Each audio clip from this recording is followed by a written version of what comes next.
My name is Emily Carter, and for as long as I can remember, I was the daughter my family loved quietly and hid loudly. We grew up in Dayton, Ohio, in a neighborhood where success was measured by job titles and how impressive you sounded at church potlucks. My parents raised 3 kids. My older brother, Ryan, became an engineer. My younger sister, Lauren, was on track for law school. And me? I worked custodial night shifts at a manufacturing plant. It wasn't because I was lazy or unmotivated. When my dad had a stroke during my second year of college, I dropped out without telling anyone how badly it scared me. Someone had to keep the lights on. Someone had to help with rent, medical bills, groceries. That someone was me. Every night, I scrubbed oil-stained floors while machines hummed like tired animals. My hands were cracked from chemicals, my back always sore. But the bills got paid. The fridge stayed full. The house stayed ours. Still, to my mother, my job wasn't responsible. It was embarrassing. At family gatherings, she introduced my siblings with pride. This is Ryan.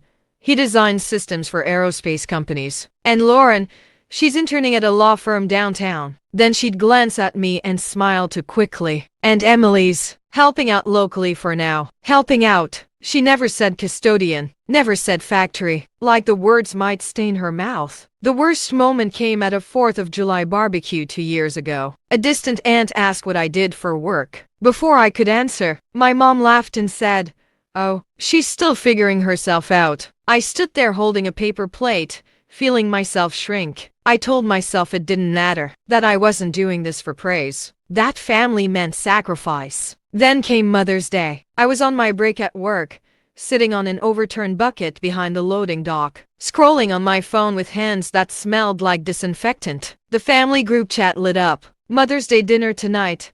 So proud of my successful children. Ryan and Lauren can't wait to celebrate you. That was it. 2 names. Mine wasn't there. I waited, refreshed the screen, told myself it had to be a mistake. It wasn't. That was the moment something inside me finally cracked, not loudly, not dramatically, but in a way that told me I was done begging to be seen. And my family had no idea what they had just started. I didn't respond to the group chat. I stared at my phone until the screen dimmed, my reflection staring back at me under a hairnet and factory lights. My name wasn't forgotten. It was excluded. That hurt more than any insult they'd ever said out loud. A few minutes later, my phone buzzed again. A private text from my mom. "You understand why this dinner is important, right? It's just about celebrating achievements. Don't take it personally. Don't take it personally." As if being erased by your own mother was a scheduling issue. I didn't answer. I finished my shift in a fog, hands moving automatically while something inside me went cold and sharp.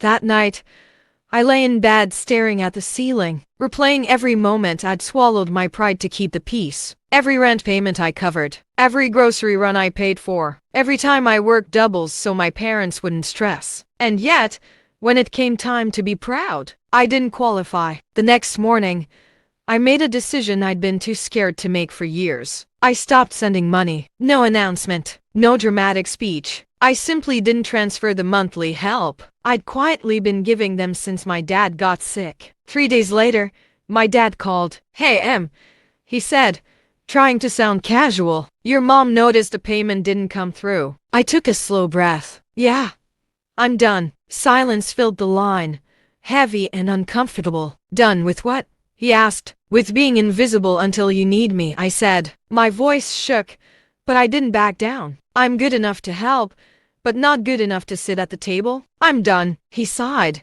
"You know how your mother is." She didn't mean it that way. That sentence flipped something inside me. No one ever means to hurt you when they benefit from it. "I've spent years meaning well," I replied, "and all it's gotten me is humiliation." Later that day, my brother Ryan texted, "Why are you making a big deal out of this? Mom's just proud of us. You could try harder, you know. Try harder." As if I hadn't already given them everything I had. That night, I opened a notebook and drew a line down the center of the page. On the left, I wrote, "Keep trying." On the right, "Choose myself." The right side filled faster. No more proving my worth. No more shrinking. No more pain to be tolerated. At the bottom of the page, I wrote 3 words that terrified me more than anything else. I am done. They thought silence would punish me. They didn't realize it was about to cost them far more than my feelings. The house didn't collapse without my money, but the cracks showed fast. Within 2 weeks, my mom started calling more often. Not to ask how I was, just to check in, translation, to see if I'd changed my mind. I let most of the calls go to voicemail. The silence gave me something I hadn't had in years: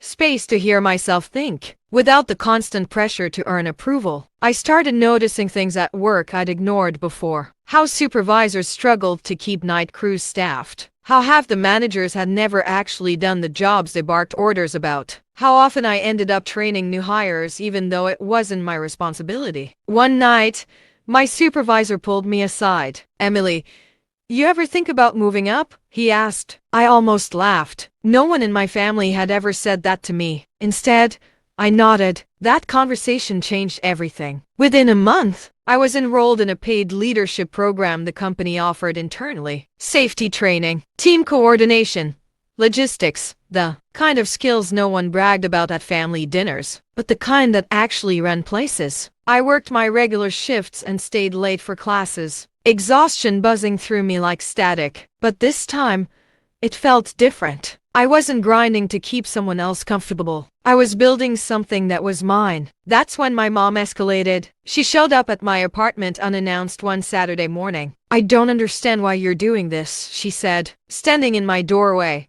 arms crossed. "You've embarrassed us. People are asking why you weren't at Mother's Day." I blinked at her. "So now I matter?" Her mouth tightened. "Don't twist my words. You didn't invite me," I said calmly. "You erased me publicly." She waved a hand. "You could have just come anyway. But you always choose to be difficult." There it was. Not accountability. Not regret. Just blame. I realized then that my absence wasn't hurting her emotionally. It was hurting her image. And that was the leverage I didn't know I had. A week later, my brother Ryan posted online about family, values, and strong support systems.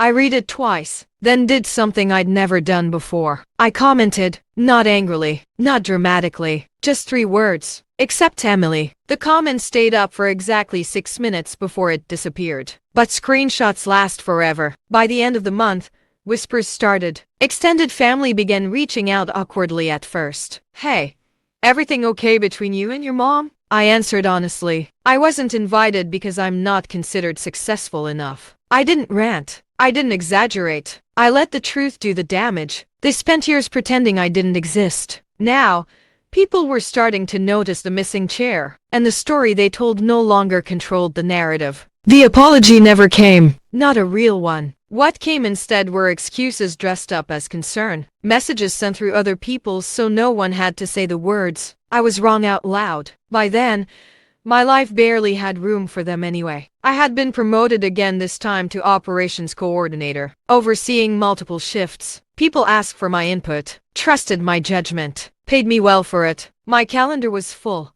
my apartment brighter, my shoulders lighter. One afternoon, my phone buzzed with a text from an unknown number. It was my mom. "I heard you're doing very well now. We should talk. Family should stick together when things improve." I stared at the message for a long time. Not "I'm proud of you." Not "I'm sorry." Not even "I miss you." Just, "Now that you're worth something, come back." That was the moment the last thread snapped. A week later, I was invited to speak at a local workforce event about non-traditional career paths. I stood on a small stage, lights warm on my face, and told my story, not names, not details, just truth. "I was once told my job was embarrassing," I said. "But dignity doesn't come from titles. It comes from showing up, especially when no one is clapping." The applause wasn't thunderous. It was steady, real. Photos from the event circulated online. Someone tagged me. Someone else shared it. And then,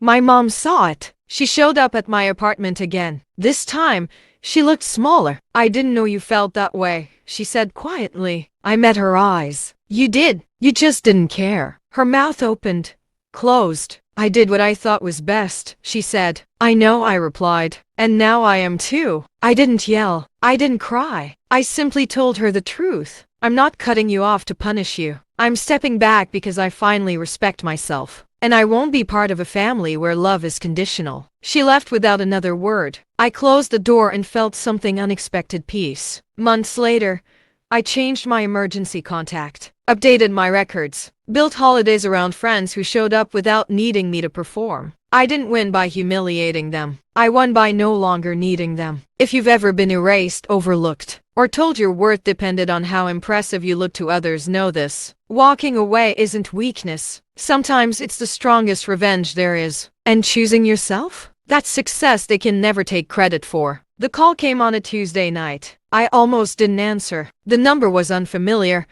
but something told me who it was before I picked up. "Emily," my mom said, her voice tight and brittle. "We need to talk. Not I miss you. Not I'm sorry. Need." I leaned back on my couch, staring at the framed certificate on my wall. Operations supervisor. My name printed in bold. I'd earned it 3 weeks earlier. A promotion I hadn't told my family about. Not because I was hiding it, but because I no longer needed their reaction to make it real. "What's wrong?"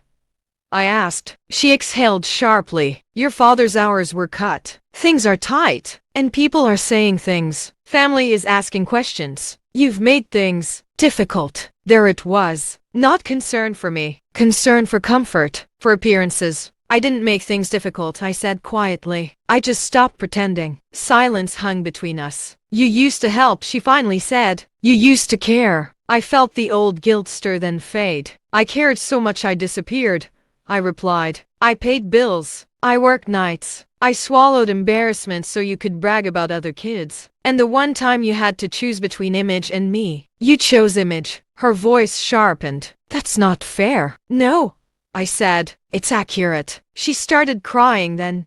Not loud, not dramatic. Controlled. Careful. The kind of crying that asks you to fix it. "I did my best," she whispered. "I believe you think that," I said. "But your best still hurt me." Another pause. "So what now?" she asked. I closed my eyes and pictured my life as it was now. The respect at work. The quiet apartment that felt safe. Friends who didn't need me to earn a seat. "This is where it ends," I said gently. "I'm not your secret helper anymore. I'm not your backup plan. I hope things get better, but I'm not coming back into that role." "You're choosing this over family?" she asked. I corrected her calmly. "I'm choosing myself because I never got to be family." She didn't argue after that. Weeks passed. Then months. I heard through relatives that things were uncomfortable, that my absence was noticeable, that my mom hated questions she couldn't spin, that people were finally seeing the gap between the story she told and the truth she lived. And me? I was thriving. I still wore steel-toe boots, still worked hard, still didn't have a job title that impressed strangers, but I had something I'd never had before. Peace. The revenge wasn't loud. It wasn't cruel. It was living well without begging to be included. And for the first time in my life, that was enough.